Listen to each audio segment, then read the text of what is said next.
something that's dear to my heart, and that's basically the I Ching. But there's just one little piece of it I want to share, where it talks about the harvest, what happens just before and just after the harvest. And there's 4 hexagrams, I'll define them very briefly, that describe it. One is one called increase, that you can't have a harvest without an increase. What increase means is that things are rising, things are growing, and everybody can relate to the idea of increase, because everyone loves an increase, especially if you have money in the stock market, or you're growing your business, or you're doing anything you're involved in, you want it to grow and increase. Well, that's the first step. But the second part of increase is that you have to have what's called duration or endurance. If you have an increase, but the increase is not sustained, you'll never get to the harvest. So just having an increase doesn't say you're going to get a harvest, but if it's sustained and you have duration and it's continuing, eventually you get to the harvest, which it refers to not as harvest, it refers to it as abundance. That's the peak, when you're at the zenith, you're at the very top.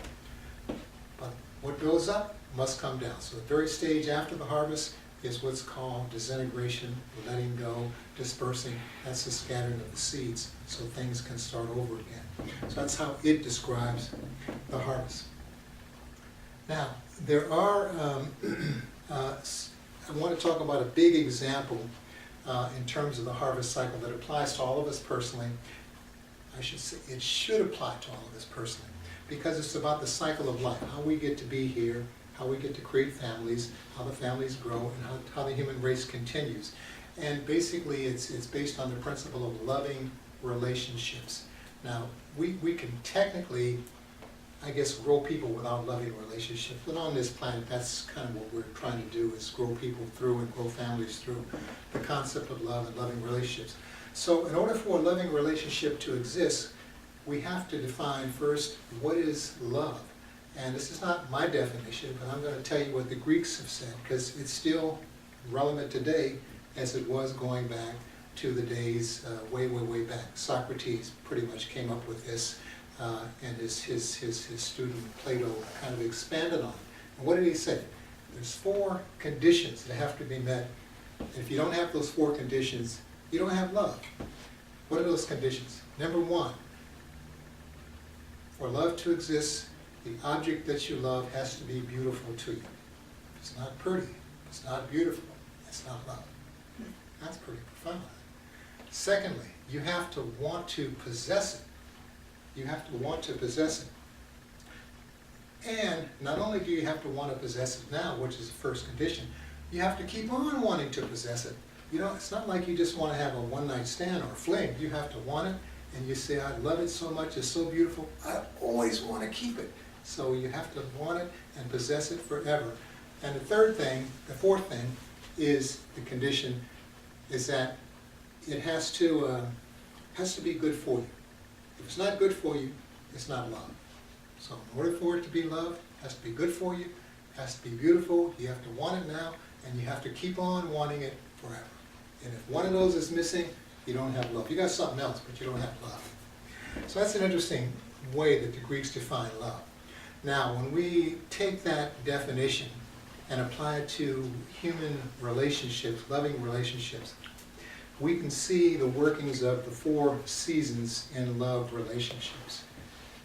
And the equivalent of springtime, what we would call spring, which is technically not really spring, as I'll outline in a second, but it's part of the cycles. The first thing that happens is 2 people, their eyes catch each other in some way. There's this attraction, there's this connection. Usually it's a mental connection. She looks good, he looks good, or whatever, eye wink or something. So there's the attraction. That's the first stage that happens, this sort of attraction. That's sort of the seed that starts the relationship going. After the attraction, what happens? After the attraction, the 2 people want to take it more than just the eye thing and just a mental relationship. They want to actually physically meet. What's your name? What's your name? Dance. And hopefully, if they're really getting their wishes, they want to have some kind of union. They want to come together. And usually we call that sex.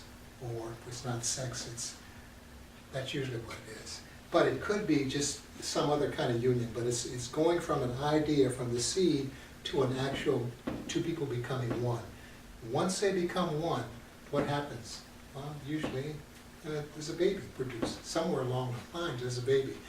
And that's not really the end of the love cycle. Just to bring a child into the world is only the beginning. When that child is raised to maturity, to adulthood, then you've completed the cycle. So there's many individuals in the love relationship department. All that happens is eye contact in a mental relationship. Sometimes it goes to stage 2, there's a union. Sometimes it goes to stage 3, there's a child, and there's many, many childless fathers, fatherless childs, and it's a tragedy, but that's part of what happens. But when the child is raised to adulthood, that's when we have the harvest. That's what the harvest is all about, raising a child to adulthood. And when a child becomes an adult, it produces seeds, and the whole cycle starts all over again. But that's sort of the love relationship cycle.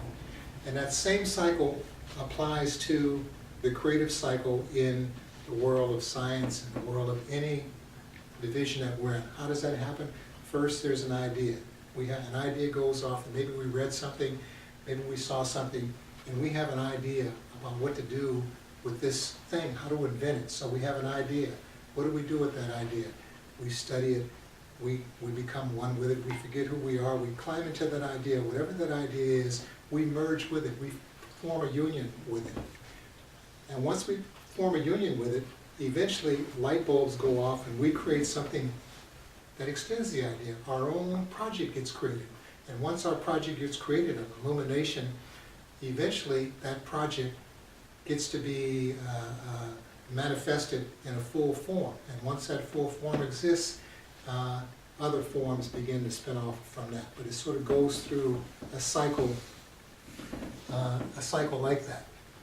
Now, the biggest cycle, I think, in terms of this whole idea of the harvest cycle is the cycle of life itself. And the individuals who have talked most about this are Buddhists from Tibet, the Tibetan Buddhists, because they have written a book called the Tibetan Book of the Dead. And I think it's the most advanced.